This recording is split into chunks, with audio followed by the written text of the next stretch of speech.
The math classroom is a world of soft tapping and unspoken rules. Jamal sits by the window, his notebook open, pencil poised. The sunlight slides across his desk, but he feels the chill of being unseen.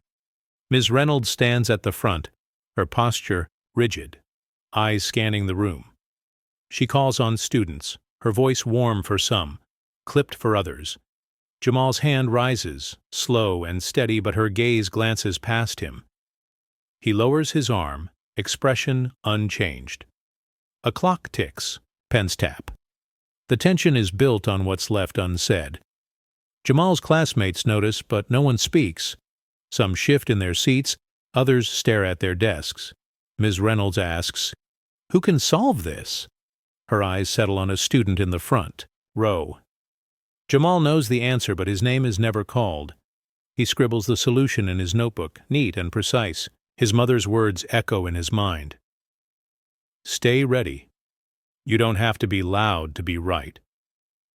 He glances at the board, then at Ms. Reynolds, who avoids his eyes. The divide is silent, but it's everywhere in who gets called, who gets praised, who is seen.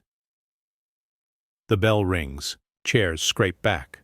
Jamal stands, gathering his things with care. He moves through the crowd, invisible to most. Ms. Reynolds watches him go, her lips pressed thin. He catches her eye for a moment, then looks away, refusing to let her indifference define him. Outside, the hallway buzzes with laughter and footsteps.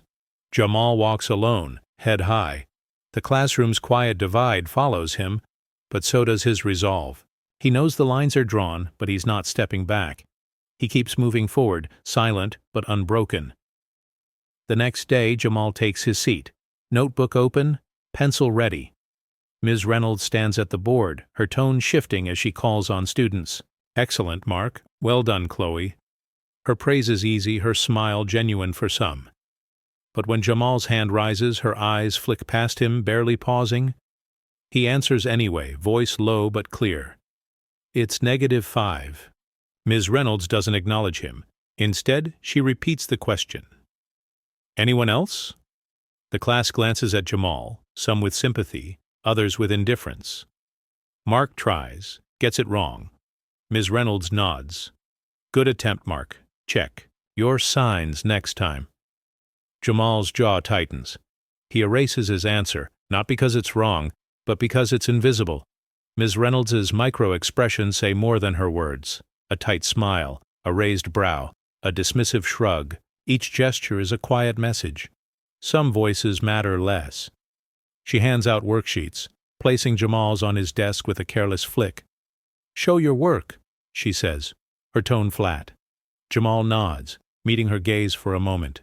She looks away, already moving on. The classroom feels colder. Jamal glances around. A few classmates notice, but no one intervenes. He focuses on the worksheet, numbers lining up in perfect order. Ms. Reynolds continues, her warmth reserved for others. The lesson ends. Jamal packs his bag, moving with deliberate calm. Ms. Reynolds offers a final, "Have a good afternoon," to the class. Jamal doesn't expect it to be for him, and it isn't. He steps into the hallway, the weight of dismissal heavy on his shoulders. Still, he keeps his head up. He knows what's happening, even if no one says it aloud.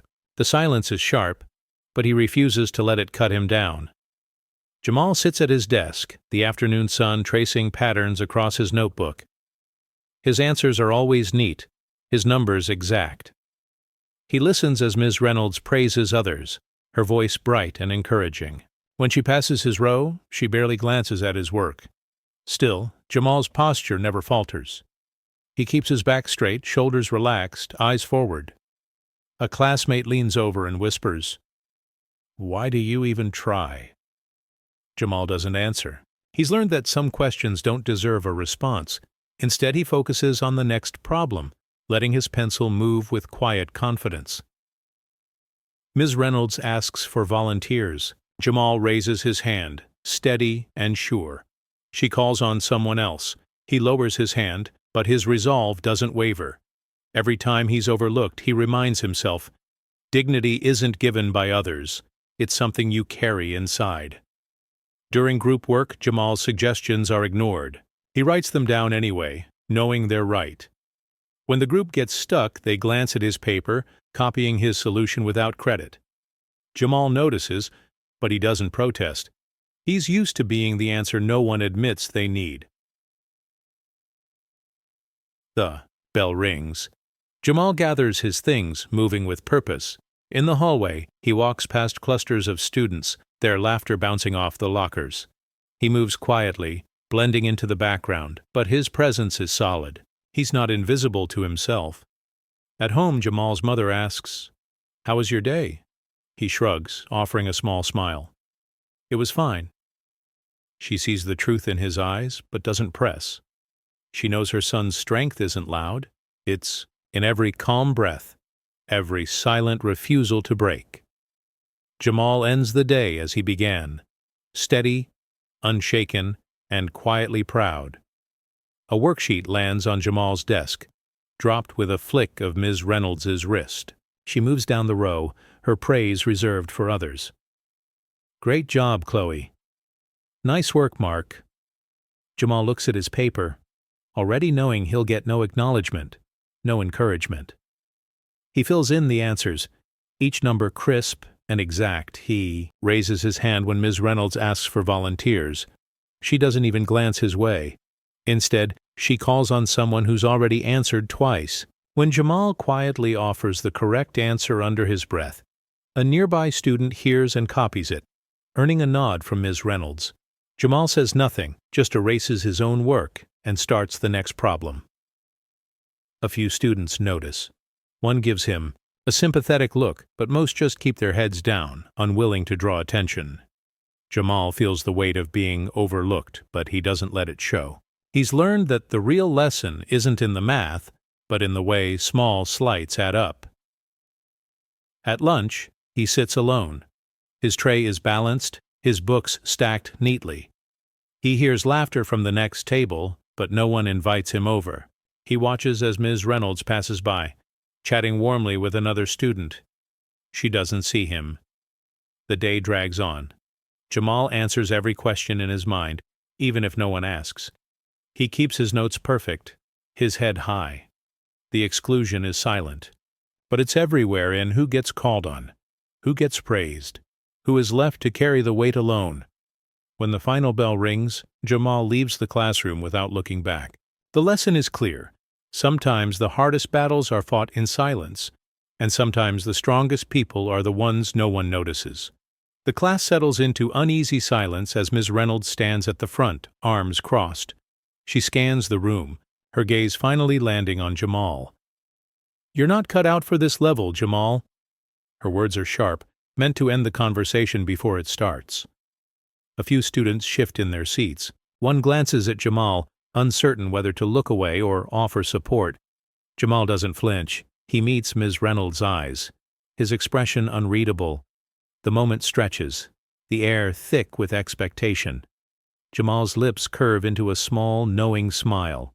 It isn't defiant or mocking. It's quiet, almost gentle. A promise to himself more than a response to her. Ms. Reynolds falters, just for a second, caught off guard by his calm. No one speaks. The clock ticks. Even the usual classroom noises seem to fade. Jamal gathers his books, taking his time. He stands, shoulders relaxed, and walks to the door. The class watches, some in awe, some in confusion. Ms. Reynolds clears her throat, trying to regain control. "Let's move on," she says, but her voice lacks its usual certainty. The lesson continues, but the atmosphere has shifted. A few students glance at Jamal's empty seat, wondering what he knows that they don't. In the hallway, Jamal pauses. He breathes in, steady and sure. His mother's words echo in his mind. "You don't have to shout to be heard." He smiles, again, this time to himself. The storm hasn't broken, but the air is charged. Jamal's calm is a warning, a quiet signal that change is coming. The story isn't over. In fact, it's just begun. Jamal sits on the edge of his bed, homework spread out in front of him. The memory comes uninvited, a younger version of himself, just 8, sitting in a brightly lit classroom. His hand is raised, small and eager, but the teacher never calls his name. Instead, she praises others, her smile never reaching his brow. Jamal's hand lowers, his excitement fading, replaced by a quiet ache. At home that night, his mother notices the change. She kneels beside him, brushing a hand over his hair. "What's wrong?" she asks softly. Jamal shrugs, staring at his untouched math book. "Teacher never picks me," he whispers. "Maybe I'm not good enough." His mother's eyes harden, her voice gentle but fierce. "Don't you ever believe that. You're more than enough. Some people won't see you, Jamal, but that's their blindness, not your worth." She takes his hand, squeezing it firmly. "Stay sharp, they'll see you one day. Until then, you keep shining, even if it's quiet." He nods, comforted by her certainty. That lesson settles deep inside him, a quiet strength he carries into every classroom. As the years pass, he learns to weather the silence, to find power in patience. When teachers overlook him, or classmates dismiss his ideas, he remembers his mother's words. He doesn't push back, doesn't demand attention. Instead, he lets his work speak, his calm a silent protest. Now, as Jamal faces Ms. Reynolds' dismissals, he draws on that early lesson. The ache is still there, but so is the resolve. He knows who he is, even if others refuse to see it. He sits a little straighter, answers questions in his mind, and waits for the moment when his light is impossible to ignore. Jamal steps into the hallway, the bell's echo fading behind him. He moves past rows of lockers, the fluorescent lights buzzing overhead. As he walks, he hears voices teachers gathered by the office, their words low but sharp enough to catch. "Keys. Not college material," one says, barely above a whisper. "Quiet kid never participates," another adds. "Some students just don't have it," a third concludes. Jamal keeps his pace steady, eyes fixed ahead. He's learned to recognize these moments. The way adults think their judgments are private, the way students pick up on every cue. He passes a group of classmates. Some look away, others glance at him with a mix of curiosity and discomfort. "No," one says hello. He stops at his locker, spinning the dial with practiced ease. The whispers continue behind him, fading into laughter about something else. But the sting lingers. It's not just what's said. It's the way the hallway feels colder, the way he's left out of conversations, the way his silence is mistaken for absence. A friend from elementary school passes by, offering a quick nod. Jamal nods back, grateful for the small gesture. It's enough to remind him he's not completely alone. He grabs his books and closes the locker. The metal clang louder than he intended. For a moment, the hallway goes quiet. He catches his reflection in the glass trophy, case shoulders squared, face calm. He refuses to let their words settle in his bones. As he heads to his next class, Jamal reminds himself of his mother's advice. Let them talk. You know who you are. The hallway's judgments follow him, but so does his resolve. He walks, on carrying the weight, but never letting it slow him down. Jamal slips into his seat, the classroom already humming with low voices. Ms. Reynolds stands at the board, marker in hand. "Who can walk us through Problem 12? She asks. Jamal's hand rises, steady and sure.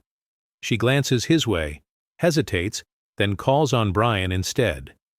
Brian stumbles through the answer, missing a crucial step. Ms. Reynolds nods. "Good effort, Brian. Almost there." Jamal lowers his hand, pencil tapping quietly on his desk. He writes the correct solution in the margin. Unseen. The lesson moves on. Jamal tries again, offering a quiet suggestion when the class gets stuck. Ms. Reynolds ignores him, her praise, reserved for others. Her smirk is small but sharp, a signal to the class about who matters. A classmate leans over, whispering, "You should just stop trying." Jamal doesn't respond. He's learned that sometimes silence is the only armor he has. During group work, Jamal's ideas are brushed aside. The group leader repeats his answer moments later, earning a nod from Ms. Reynolds. Jamal sits back, watching the pattern repeat. Every overlooked answer, every missed acknowledgement, chips away at the surface, but not at his core. The bell rings. Students gather their things, laughter filling the air. Jamal moves slowly, packing his bag with Carter. As he leaves, Ms. Reynolds offers a perfunctory, "See you tomorrow." He nods, not expecting more. In the hallway, he pauses, letting the noise wash over him. The battles are quiet, fought in glances and gestures, in who is heard and who is not. Jamal knows the system rewards her arrogance, but he also knows his calm unsettles it. He walks on, determined to keep showing up, no matter how many times he's dismissed. Mrs. Carter sits in the principal's office, her hands folded, voice steady. Across from her, Mr. Thompson glances at his computer, avoiding her eyes. The air is thick with unspoken tension. She begins, "I'd like to know why Jamal wasn't nominated for the math team." Mr. Thompson clears his throat, shuffling papers. "We consider a lot of factors: participation, leadership, overall fit." Mrs. Carter's gaze doesn't waver. "He's top of his class. His test scores are higher than anyone else's." He shifts in his chair. "We prioritize well-rounded students. It's not just about grades." There's a pause. Mrs. Carter leans. "Yan. You mean students who fit a certain mold?" Mr. Thompson looks away, uncomfortable. "We want everyone to feel included." She nods, her tone cool. "As long as they don't stand out too much." The meeting ends with polite words and forced smiles. Mrs. Carter leaves, but the frustration follows her home. That night she writes an email, her words careful but pointed. She lists Jamal's achievements, attaching certificates and test results. She hits send, knowing it may be ignored but refusing to be silent. Later Mr. Thompson replies, his message formal and vague. "Thank you for your feedback. We'll review our selection process." Mrs. Carter knows the pattern, promises with no action. She sits at the kitchen table, watching Jamal study. He looks up, sensing her worry. She smiles, reassuring. "Keep doing your best. I'll handle the rest." In the quiet of their home, Mrs. Carter's advocacy is fierce but gentle. She wages her battles behind closed doors, determined her son will not be overlooked. The rot is deeper than one teacher, but she refuses to let it go unchallenged. Jamal draws strength from her persistence, knowing he's not alone in this fight. A blurry video appears online late one night. It's Jamal at the chalkboard, solving a complex equation with quiet confidence. The camera shakes, the angle off-center, but his work is flawless. The caption reads, "This kid's a genius, why's his school hiding him?" Within hours, the post spreads, comments pour in. "Reminds me of my old school. My teacher did this too. Why isn't he on the math team?" The video is shared, retweeted, and reposted. No one knows who filmed it, but the message is clear. Jamal's talent can't be ignored any longer. At school, whispers ripple through the halls. Jamal hears his name for the first time in conversations that don't end in silence. A classmate nudges him, phone in hand. "You're famous now." Jamal shrugs, unsure how to feel. He didn't ask for attention, but he can't deny the shift. Ms. Reynolds sees the video, her jaw tightening. She calls on Jamal in class, but her tone is strained, her praise forced. The students sense the change, their curiosity growing. Teachers gather in the lounge, phones out, discussing the post in hushed voices. The principal sends a memo. "We support all our students." Staff roll their eyes, knowing the words are meant for damage control. Parents start calling, asking why Jamal was never recognized before. Jamal's mother reads the comments, both proud and wary. She knows the internet's attention can be fickle, but for now it's a spotlight she welcomes. The video's anonymity protects the sender, but it exposes the cracks in the system. Jamal's quiet excellence is no longer hidden. The movement grows, fueled by every like, every share, every story of a child overlooked. A single post becomes a spark, and the school can't put out the fire. Ms. Reynolds sits at her desk, a stack of papers at her elbow. She marks Jamal's perfect test with a red pen, then slides it into a folder labeled Grade Review. The drawer is already stuffed with similar reports, exceptional work from students who never seem to fit the mold. She pushes it closed, but it sticks, overfull. A janitor enters quietly, emptying the trash. He pauses, glancing at the overflowing drawer. He's seen these files before, names and achievements that never make the morning announcements. He shakes his head, muttering, "Same as always." Later, he leaves a resignation letter on the principal's desk. "I quit because I couldn't watch anymore." In the main office, folders are stacked high, complaints and concerns buried beneath layers of paperwork. Parents' emails go unanswered. A teacher's report about bias is marked handled and filed away. The system's protective veil is thick, woven from years of avoidance and denial. Jamal's mother calls again, her voice calm but insistent. "I'd like to discuss my son's progress." The secretary promises a meeting, but weeks pass with no reply. The pattern is clear: silence, delay, deflection. Meanwhile, students whisper in the halls about the viral video. "Did you see how fast he solved that? Why isn't he on the team?" The questions hang in the air, unanswered. Ms. Reynolds glances at the overflowing drawer, unease flickering across her face. She knows the truth is in those files, waiting for someone to care enough to open them. But she turns away, focusing on the next lesson, the next distraction. The school's walls are lined with awards and trophies, but the real victories, the ones buried in that drawer, remain unseen.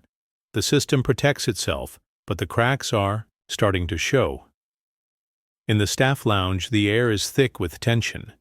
Teachers gather around the coffee pot, voices low, eyes darting to the door.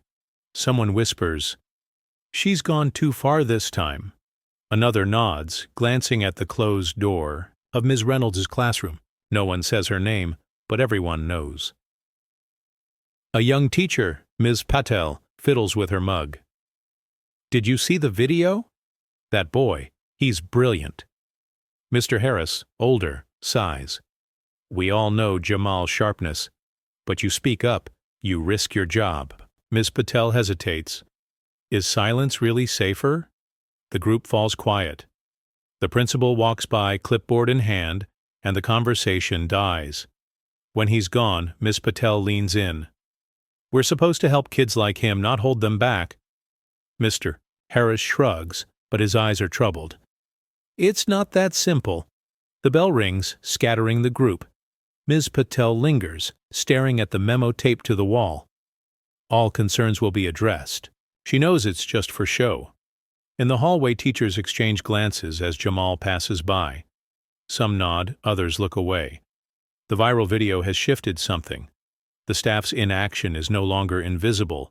Every ignored slight, every buried complaint feels heavier now. That afternoon, Ms. Patel drafts an email, her fingers hovering over the send button. She deletes it, fear winning out. But the seed is planted. The next day, she offers Jamal a quiet smile, a silent apology. The struggle is everywhere, in the way teachers speak, the way they hesitate, the way conscience battles fear. The staff knows the system is wrong, but change comes slowly, one small act at a time. The silence is breaking, even if only in whispers. Aisha sits 2 rows behind Jamal, watching as he's overlooked again. When the bell rings, she gathers her courage and slips a folded note onto his desk. He opens it. "You belong here." The words are simple, but they land with the weight of a promise. Later, as classmates snicker about the viral video, Aisha steps in. "He's the smartest in this class," she says, her voice shaking but strong. The laughter falters. A few students roll their eyes, but others go quiet, uncertainty flickering across their faces. At lunch, Jamal finds Aisha in the library. She looks up, nervous. "I meant what I wrote," she says. Jamal nods, gratitude in his eyes. He's not used to allies, not in this place. During group work, Aisha insists Jamal's answer be heard.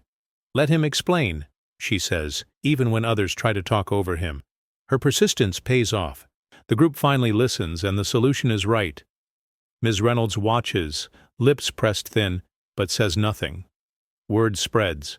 Aisha's small acts ripple outward. A classmate offers Jamal a seat at their table. Another asks for his help on homework. The shift is slow, but it's real. Aisha faces pushback. Some friends distance themselves, calling her a teacher's pet or trying too hard. She shrugs it off, determined to stand by Jamal. It's the right thing, she tells herself, and she believes it. Jamal's world feels a little less lonely. He walks the halls with a bit more confidence, knowing someone sees him. Aisha's courage is contagious, inspiring others to question what they've always accepted. In a place where silence has ruled, one voice makes a difference. Aisha's allyship is a flicker of hope in the darkness, proof that change often begins with a single, quiet act. The principal's office is busier than usual. Phones ring, emails ping, and staff shuffle in and out, faces tense. Principal Thompson sits at his desk drafting a message. We value all students and are committed to fairness. He reads it twice, then sends it to every inbox in the building. Teachers gather in the lounge, reading the memo on their screens. Ms. Patel shakes her head. Same words, different day. Aisha prints the message and tapes it to the trash can. The staff laughs quietly, but the mood is uneasy. They know the memo isn't enough. In the next meeting, Principal Thompson stands at the front, voice steady but strained. We're aware of concerns and are reviewing our practices. A teacher raises a hand. What about Jamal? The principal's answer is vague. We're looking into all matters. Jamal sits outside the office, waiting for a promised meeting that never comes. He watches staff pass by, some offering sympathetic glances, others avoiding his gaze.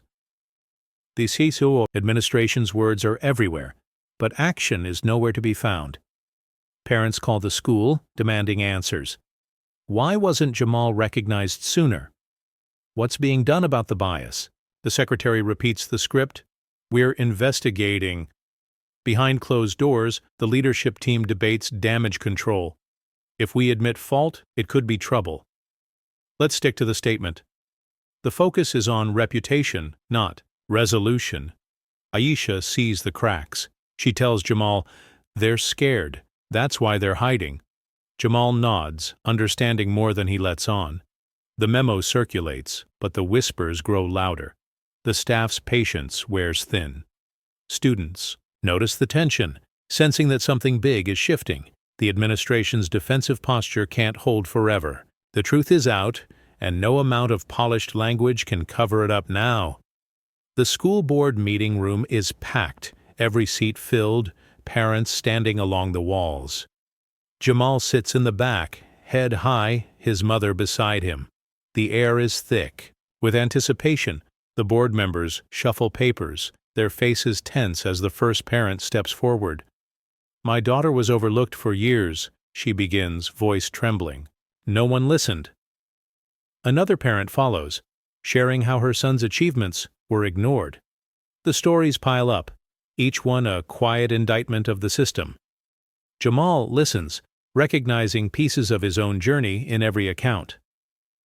A teacher stands, voice steady. We've seen this for too long. It's time for change. The board shifts uneasily, glancing at each other, unsure how to respond. The silence is heavy, broken only by the steady stream of voices. Aisha speaks next, her words clear and strong. Jamal deserves better. We all do. Her courage inspires others. Students stand one by one, sharing moments when they felt invisible. The room hums with collective energy, the old order trembling. Principal Thompson tries to regain control. We're reviewing our policies. The crowd is unmoved. A parent replies, that's not enough. The board chair clears his throat, but his authority falters. Jamal's mother squeezes his hand. He feels her pride, her strength. For the first time, he senses the tide turning. The voices in the room are no longer whispers, they're a chorus demanding justice. The meeting ends, but no one leaves right away. Conversations spill into the hallway, parents exchanging numbers, students hugging. The board members retreat, shaken by the force of the community's truth. Jamal steps outside, the night air cool on his face. He knows the fight isn't over, but tonight he isn't alone. The silence has finally broken. Jamal sits at his desk late into the night, the house quiet except for the soft hum of his desk lamp. His math book is open, pages filled with neat calculations. He reviews each line, methodical and patient, blocking out the noise from the day. His mother passes by, pausing in the doorway. "You should rest," she says gently. He shakes his head, offering a small smile. "Just one more problem." She nods, understanding. This is how he copes with focus, with discipline. Flashbacks flicker through his mind, the hallway whispers, the cold looks, the moments when he was ignored. He remembers his mother's voice, steady and sure. "Outlast them." He repeats it silently, letting the words anchor him. At school, Jamal's calm unsettles those who expect anger or outbursts. When classmates tease or doubt him, he doesn't react. Instead, he lets his work speak. On test days, he's the first to finish answers checked twice. Ms. Reynolds glances at his papers, frowning at his accuracy, but says nothing. Aisha catches up with him in the hallway. "You're handling this better than anyone I know," she says, admiring her tone. Jamal shrugs. "I can't let them break me. That's what they want." He walks past the trophy case, pausing to look at the empty space where his name should be. He feels the sting, but he doesn't linger. Instead, he heads to the library, finding comfort in the quiet rows of books. Jamal's resilience is quiet, never loud. He doesn't need applause or recognition. His strength is in every calm response, every silent refusal to give up. The system may try to bend him, but he refuses to break. Tonight, as he closes his math book, he knows the storm isn't over, but he's ready for whatever comes next. Morning brings a different energy to the school. News of the board meeting spreads quickly. Students whisper in the halls. Teachers exchange knowing glances. The bulletin board outside the main office has been changed overnight. Where there were once a handful of familiar faces, now there's a new headline: "Celebrating All Voices." Jamal's photo is there, front and center. He stops to look, unsure at first. A group of students gather around, reading the new names. Aisha nudges him, grinning.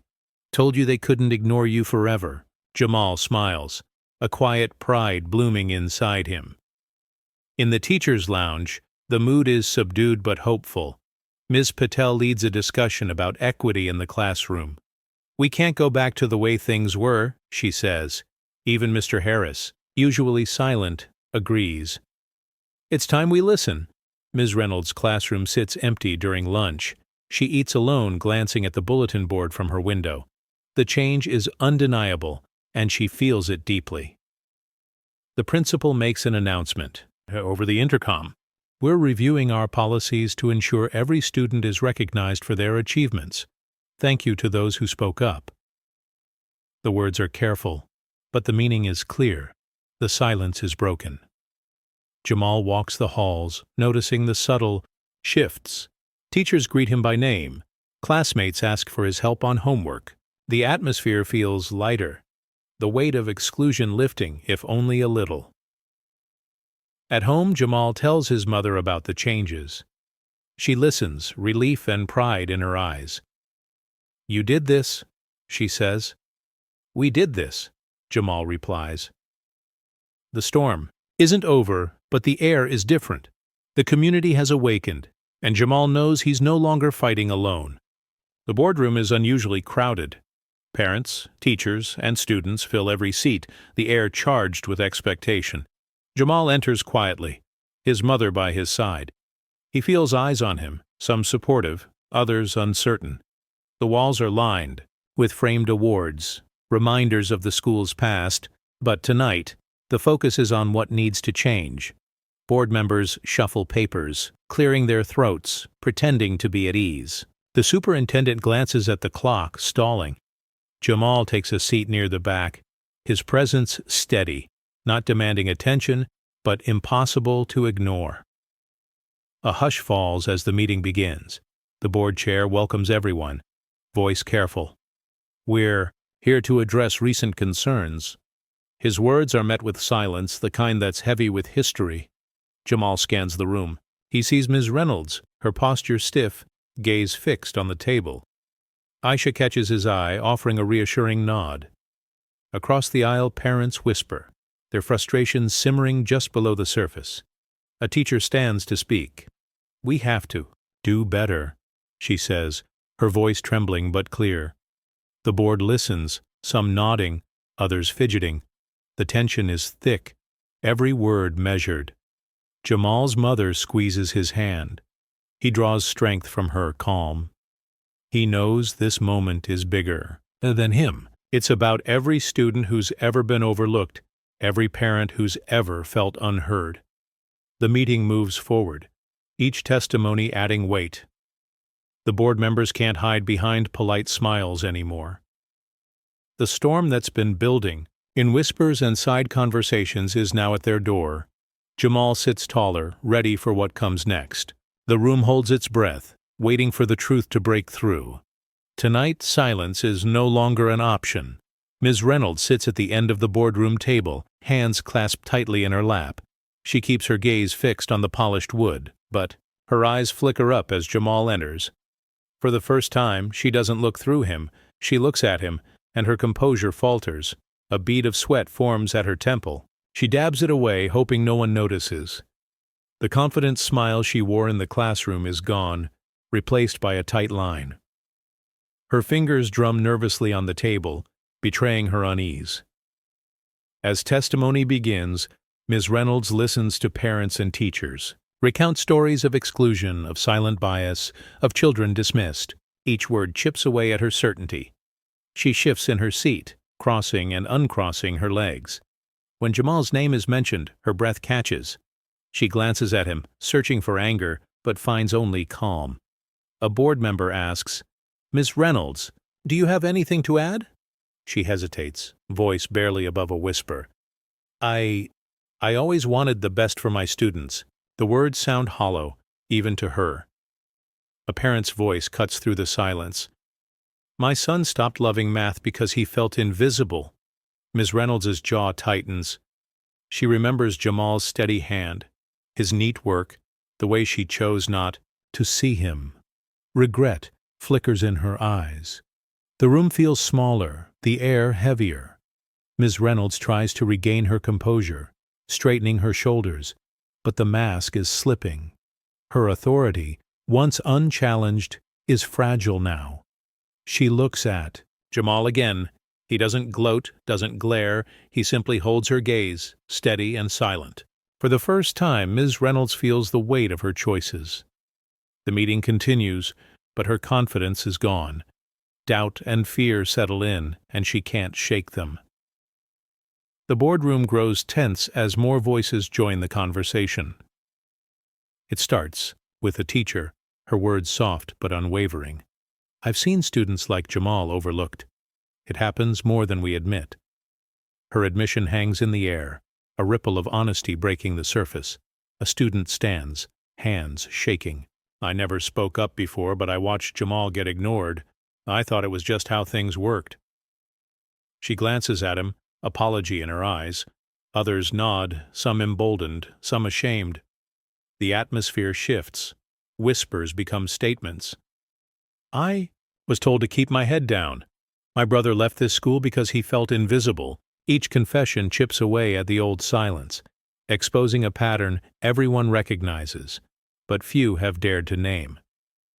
Aisha clears her throat, her voice stronger than before. "We can't pretend anymore. If we stay quiet, nothing changes." Her words echo, drawing more students and even a few staff into the conversation. The board members exchange uneasy glances, the weight of collective truth pressing in. Ms. Reynolds listens, her face pale. She hears the truth in every story, the quiet pain in every voice.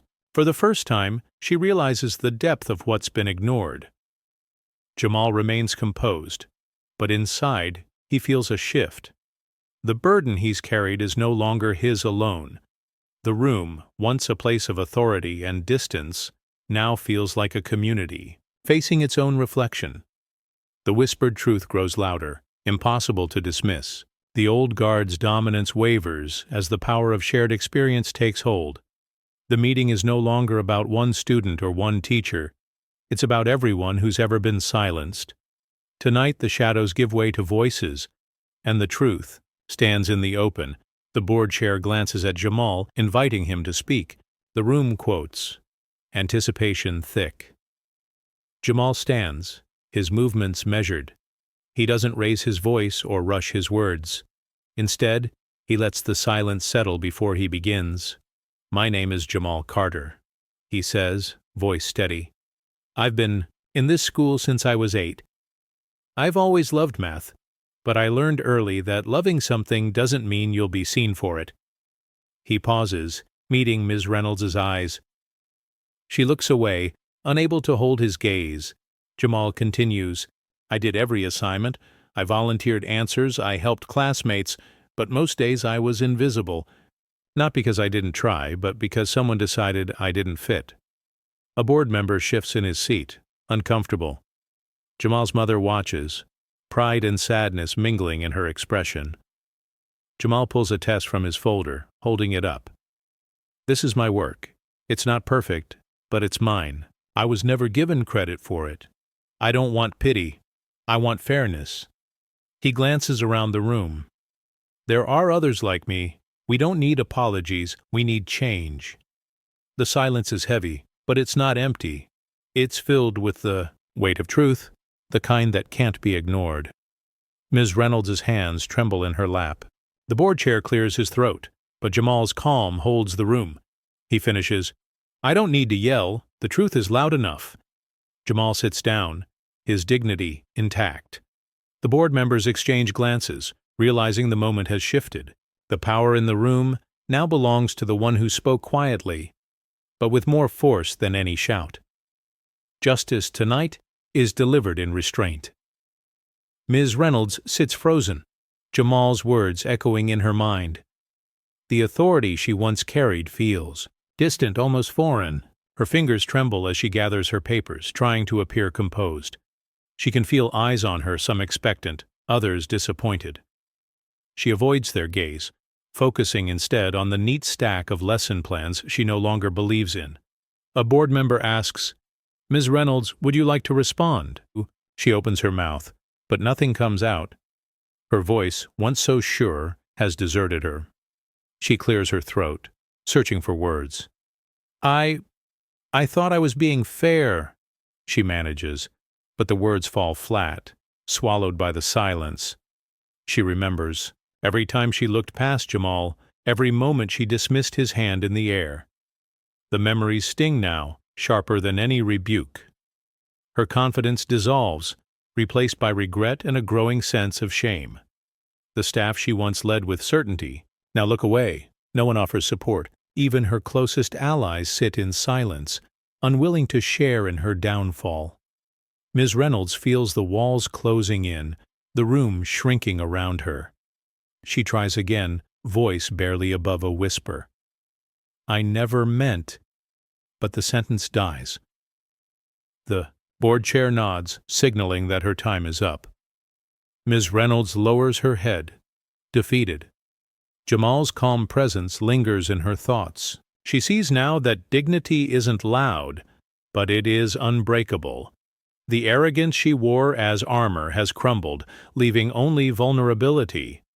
The meeting moves on, but Ms. Reynolds remains trapped in her own unraveling. The collapse is quiet, witnessed by all, but acknowledged by none. Her power is gone, replaced by the heavy truth of what she's done and what she failed to see. The boardroom grows tense as Ms. Reynolds' voice fades. Board members exchange uneasy glances, their confidence shaken. The weight of Jamal's testimony and the confessions from teachers and students hangs in the air, pressing down on everyone seated at the long table. No one rushes to speak. The chair clears his throat, but the words catch. A member at the end of the table finally murmurs, "We need to review our practices." His suggestion is met with nods, but no one volunteers to lead. The silence is thick, a mix of guilt and uncertainty. A parent in the audience stands. "How many complaints have you ignored?" The question lingers, unanswered. The board members look at their notes, avoiding eye contact with the crowd. The old alliances that once held firm now feel brittle. Principal Thompson shifts in his chair, his usual composure gone. He glances at the superintendent, who offers no support. The realization settles in. The system they protected is now exposed, and there's no clear path forward. A teacher whispers to another. They're scared. The board chair finally speaks, his voice subdued. "We will address these issues. We have to." The promise sounds hollow, but it's the only thing they can offer. Jamal sits quietly, watching the discomfort ripple through the room. He knows this silence is different. It's the silence of reckoning, not denial. The board members feel the eyes of the community on them, and for the first time, they understand the stakes. The meeting drags on, each minute heavier than the last. The board's authority, once unquestioned, now teeters on the edge. Complicity and fear hold them captive, but change is no longer a choice. It's a necessity. Tonight, the silence speaks volumes, and nothing will be the same. As the boardroom's tension lingers, Aisha rises from her seat near the back. She doesn't wait for permission. Her footsteps are soft, but the room turns to her. She clutches a notebook, knuckles white, voice trembling at first. "I want to say something," she begins, steadying herself. She looks directly at the board. "I've watched Jamal work harder than anyone. I've seen him ignored day after day. I've seen teachers look past him, classmates take his answers, and no one say a word." Her voice grows stronger with each sentence. A pause. "I was scared to speak up. I thought it wouldn't matter, but it does." She glances at Jamal, offering a small, supportive smile. "He's not the only one. There are others. We all need someone to stand with us." A teacher nods, encouraged by Aisha's courage. Another student stands, quietly echoing her support. The ripple spreads. The board members shift, discomfort clear on their faces. The old silence is breaking, replaced by a quiet but growing resolve. Aisha looks at Ms. Reynolds, her expression gentle but firm. "You taught us to show our work. I'm showing mine now." The room is hushed, but the energy has changed. Aisha's words, though soft, carry weight. She sits, her hands shaking, but her resolve unbroken. Jamal meets her eyes, gratitude shining through. The board chair clears his throat, acknowledging the shift. "Thank you, Aisha. Your words matter." Aisha's stand isn't loud or dramatic. It's the kind of courage that grows in shadows, then steps into the light. Her quiet allyship inspires others to reconsider their own silence. Tonight the story changes, not with a shout, but with a whisper that refuses to fade. A phone camera blinks red in the back row, unnoticed at first. As Jamal and Aisha speak, someone quietly streams the meeting online. Within minutes the feed is shared, picked up by students, parents, and strangers. The hashtag, Justice for Jamal appears, gaining traction with every retweet. Outside the boardroom, the story spreads fast. Comments pour in. "This is every school. Listen to these kids. How did it go so long unseen?" The video captures Jamal's calm, Aisha's bravery, and the board's uneasy silence. Nothing is hidden now. In classrooms and living rooms across town, people watch. Teachers pause their lessons to discuss what's unfolding. Parents call the school, demanding answers. Former students share their own stories, adding fuel to the fire. Ms. Reynolds sees her own face on the screen, her discomfort broadcast for all to witness. She closes her laptop, unable to escape the reality that has finally caught up with her. The principal's phone buzzes non-stop. News outlets request interviews. The school's reputation, once carefully managed, is now under a microscope. The administration meets behind closed doors, scrambling for a response, but the narrative is out of their hands. Jamal's mother watches the stream at home, tears in her eyes. She texts him, "I'm proud of you." He reads it, heart pounding, knowing the world is finally listening. Aisha sits with her friends, phone lighting up with messages of support. She smiles, realizing her voice has reached farther than she imagined. The viral moment is more than a trending topic. It's a reckoning, a public record that cannot be erased.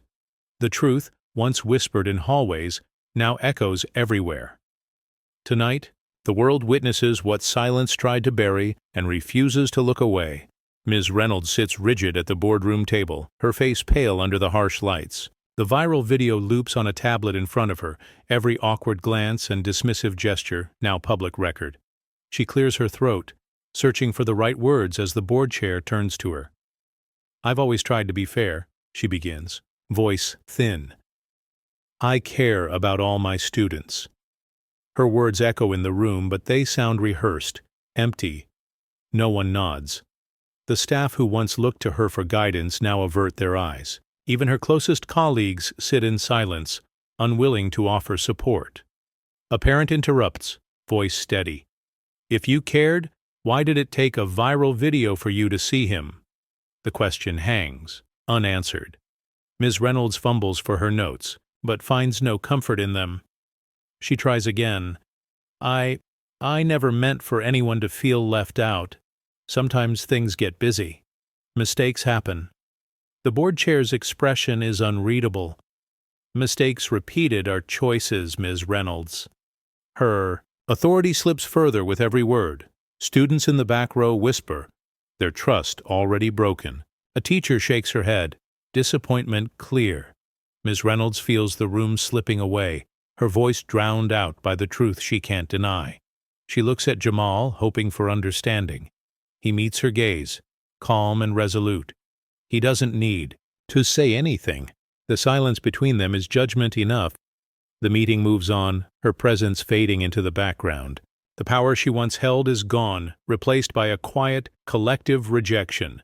Ms. Reynolds realizes too late that authority built on silence and exclusion cannot survive the light of truth. Her last stand is over. The room moves forward without her. The boardroom feels different now. The tension has shifted, replaced by something quieter, hope. The board chair clears his throat, voice steady for the first time all evening. "We've heard of you.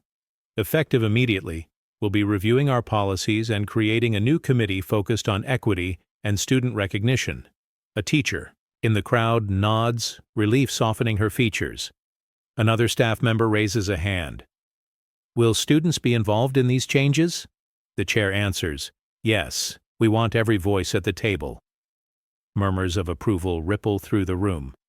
Jamal sits with his mother, shoulders relaxed. She squeezes his hand, pride shining in her eyes.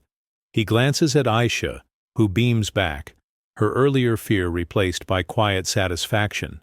For the first time, Jamal feels truly seen, not just as a student, but as a catalyst for something bigger. The principal stands to address the room.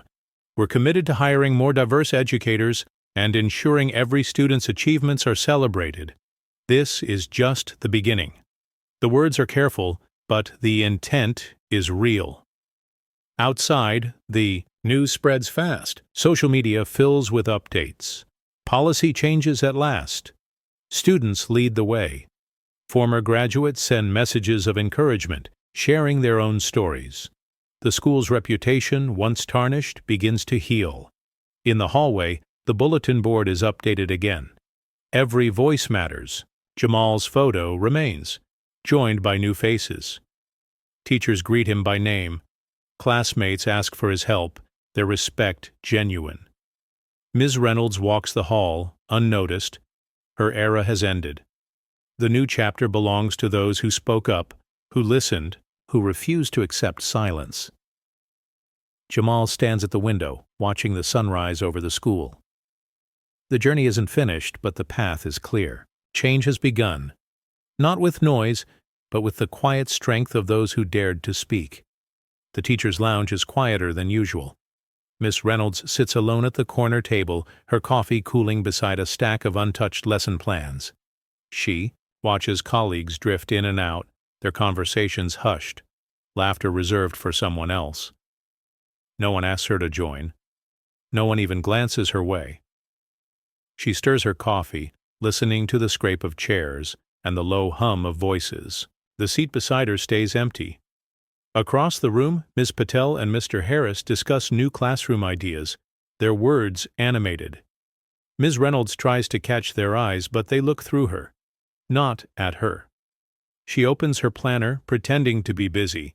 Her pen hovers over the page, but she can't focus. Every sound in the lounge seems amplified, the clink of a spoon, the zip of a backpack, the soft buzz of a phone. She remembers when her opinion mattered, when staff sought her advice. Now her presence is barely acknowledged. A group of teachers passes by, their laughter trailing behind. One pauses, glances at Ms. Reynolds, then quickly moves on. The isolation is sharp, not loud, but unmistakable. She sips her coffee, now lukewarm.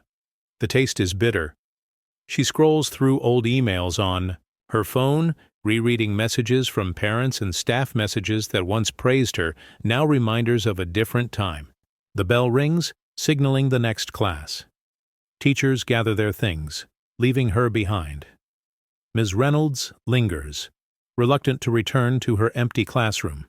Her authority is gone, replaced by silence and space. Each ignored greeting, every empty seat, is a quiet verdict. The cost of her choices is clear now, not in confrontation, but in the emptiness that follows. She takes one last sip, then leaves, her footsteps echoing in the quiet room. The hallway feels longer now. Ms. Reynolds steps out of the lounge, clutching her lesson plans, eyes searching for a familiar face. Students cluster by lockers, their conversations hushed as she approaches. Some glance her way, then quickly turn back, pretending to be absorbed in their phones or books. She walks past a group of teachers. They pause, mid-conversation, then resume as if she isn't there. A colleague who once shared lunch with her crosses to the other side, offering only a polite nod. The distance is measured not in steps, but in the absence of connection. A student drops a pencil, glancing up at Ms. Reynolds. She bends to help, but the student snatches it away, mumbling thanks without meeting her eyes. The rejection is small, but it stings. As she continues down the hall, the silence grows heavier. Laughter echoes from a classroom. She peeks inside, remembering when her presence brought order. Now, her arrival brings only discomfort. She lingers in the doorway, then moves on, unwelcome. Former allies avoid her gaze. The ones who once sought her approval now look past her, their loyalty dissolved. She passes the bulletin board, her name missing from the list of mentors for the first time in years. Ms. Reynolds slows, realizing the shift is permanent. The school's atmosphere has changed, her authority replaced by avoidance. Each averted glance, every sidelong look, is a reminder of what's been lost. She reaches her classroom, pausing before entering. The hallway behind her is filled with movement and sound, but none of it touches her. The cost of silence, of choosing not to see, is now hers to carry. She steps inside, closing the door gently, the hallway's indifference echoing in her mind. Jamal walks the hallways with a different energy now. He doesn't seek attention, doesn't boast. Instead, he moves with quiet assurance, his steps measured, his head high. Classmates nod as he passes, some offering shy smiles, others simply acknowledging him with a look that says, "I see you." In class, teachers greet him by name. Ms. Patel asks for his opinion on a tricky problem, and Jamal answers, his voice calm, his explanation clear. The room listens. He doesn't need applause. Respect is enough. At lunch, he finds a seat among new friends. Aisha waves him over, scooting aside to make space. "Glad you're here," she says, her words simple but sincere. Jamal smiles, feeling the warmth of belonging. He helps a younger student with homework in the library. The boy looks up, admiration in his eyes. "How do you stay so calm?" he asks. Jamal shrugs. "You just keep going, no matter what." After school, Jamal lingers by the bulletin board. His photo is still there, surrounded by others who've been recognized. He traces the edge of the paper, not out of vanity, but as a reminder of what it took to get here. Ms. Reynolds passes by, her gaze dropping. Jamal doesn't look away. He holds her in his peripheral vision, not out of spite, but as a quiet statement. He's not hiding, not shrinking. At home, his mother asks about his day. "It was good," he says, and this time he means it. She hugs him, her relief and pride unspoken but understood. Jamal's triumph isn't loud. It's in the way he moves, the way he's seen, the way dignity follows him like a shadow. Change, he knows, began with silence. But now, it lives in every quiet victory.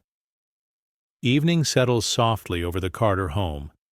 Mrs. Carter stands at the kitchen window, watching Jamal at the dining table, head bent over a book.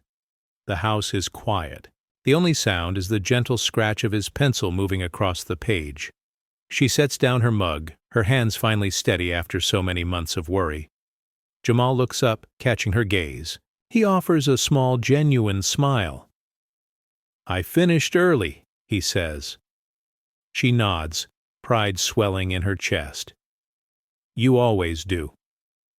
There's no tension in his shoulders tonight, no heaviness in his eyes. For the first time in what feels like years, Mrs. Carter sees her son at peace. She walks over, sitting beside him. "You know, I'm proud of you," she says, her voice soft. Jamal shrugs, a shy grin on his face. "I just did what you taught me. Kept going." She wraps him in a hug, holding on a little longer than usual. They sit in comfortable silence, the weight of past struggles fading into the background. Mrs. Carter thinks of every meeting, every unanswered email. Every night she lay awake wondering if her efforts mattered. Tonight she knows they did. She glances at the stack of certificates on the counter, the newspaper clipping with Jamal's name in bold. She smiles, but it's not the awards that matter. It's the quiet confidence in her son's eyes, the way he carries himself now. "Want some tea?" she asks. Jamal nods, and they move to the kitchen together, laughter easing into the room. It's a small celebration, just the two of them, but it's everything. Mrs. Carter's relief is quiet, her joy private. She knows the journey isn't over, but for tonight, victory belongs to them. The school feels different now. Mornings start with new faces in the faculty lounge, teachers from varied backgrounds, their laughter mixing with the old routines. Staff meetings are no longer just about schedules. Discussions turn to inclusion, to listening, to making sure every student is seen. Ms. Patel leads a workshop on equity, her words met with nods instead of blank stares. In the main hallway, the bulletin board has changed again. Bright photos of students from every grade and background fill the space, their achievements celebrated equally. Jamal's picture remains, but now it's surrounded by others' proof that recognition is no longer reserved for a select few. A new math teacher, Mr. Ortiz, greets his class with, "Every question matters here." Students glance at each other, surprised by the invitation. Jamal smiles, watching the younger kids raise their hands without hesitation. During lunch, the principal sits with students, asking what would make the school better. Suggestions flow freely. More clubs, more support, more chances to lead. The principal listens, jotting notes, promising to follow through. Policy changes are announced over the intercom. We're committed to fair recognition and support for all students. Our doors are open. The message is simple, but it lands with real weight. Aisha joins the student council, determined to keep the momentum going. She invites Jamal to help plan a new tutoring program. He agrees, knowing change is strongest when it's shared. Teachers greet each other in the halls, exchanging ideas and encouragement. The atmosphere is lighter, the old tension replaced by cautious optimism. Even those slow to adapt sense the shift. The school is far from perfect, but the promise is real. New voices are heard, new rules are written, and every student knows they have a place. Social media lights up with stories. Students post about the changes at school, sharing photos of the new bulletin board, tagging friends who once felt invisible. "Jamal's story is my story," one caption reads. Former students comment, "Wish this happened when I was there." The ripple grows, each post a thread in a larger tapestry. A local reporter visits for an interview. Jamal sits in the library, answering questions quietly. "How did you keep going?" she asks. He shrugs. "I had people who believed in me. The article goes live, and messages pour in from across the city. Parents write, 'Thank you for speaking up.' Kids from other schools send notes. 'You gave me hope.' In classrooms, teachers use Jamal's journey as a lesson. Everyone deserves to be seen, Ms. Patel tells her students. Heads nod, some eyes shining with understanding. Aisha organizes a lunchtime forum.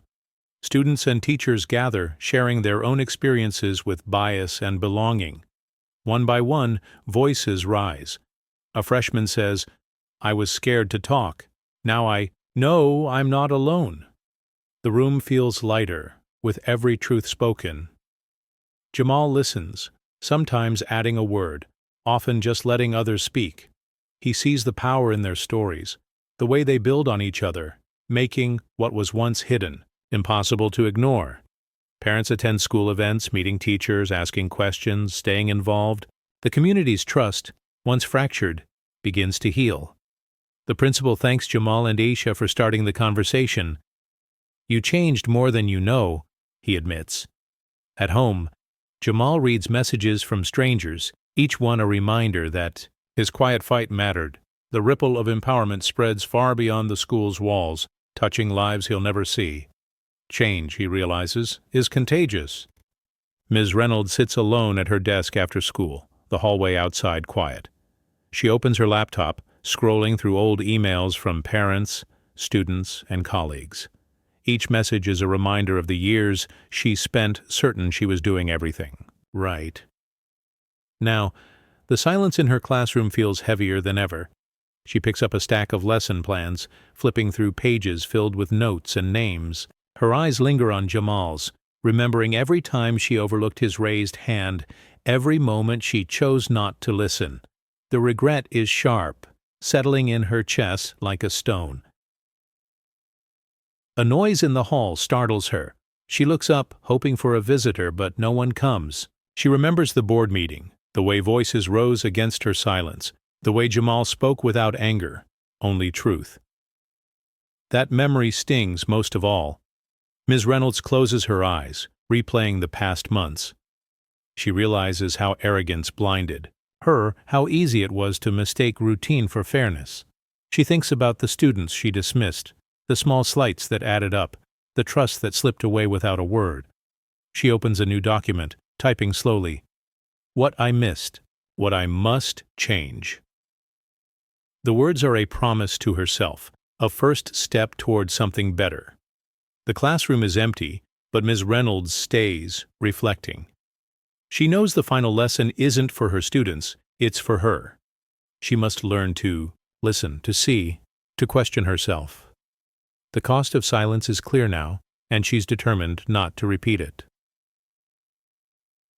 As dusk settles, she gathers her things, leaving the classroom tidier than she found it. The last lesson is humility, and she carries it quietly into the night, hoping it's not too late to begin again. Morning light spills through the school's front doors as Jamal stands by the entrance, backpack slung over one shoulder. He watches. Younger students file in, their faces bright with possibility. Some recognize him and offer shy waves.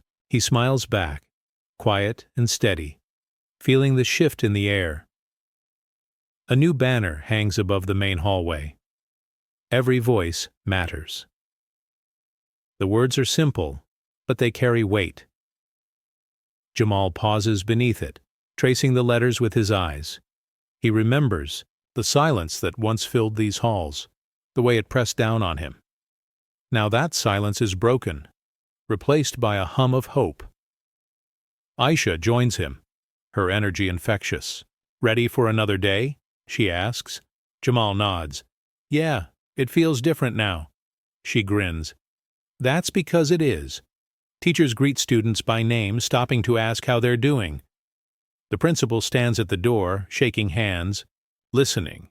The atmosphere is lighter, the tension of old habits replaced with cautious optimism. Jamal finds his seat in class, noticing new faces among the teachers. Lessons begin with invitations for everyone to contribute. When Jamal raises his hand, he's called on right away. The respect is genuine, not forced. At lunch, students gather in groups that once seemed impossible. Stories are shared, laughter rings out, and the walls that divided them begin to crumble. As the day ends, Jamal lingers by the entrance, watching the sunlight stretch across the floor. He thinks of his mother's words. "Change doesn't roar," it whispers. He believes it now. The promise of tomorrow isn't loud, but it's real. Jamal steps outside, hope in his stride, knowing justice, once awakened, will not sleep again. The future is open, and every quiet voice matters.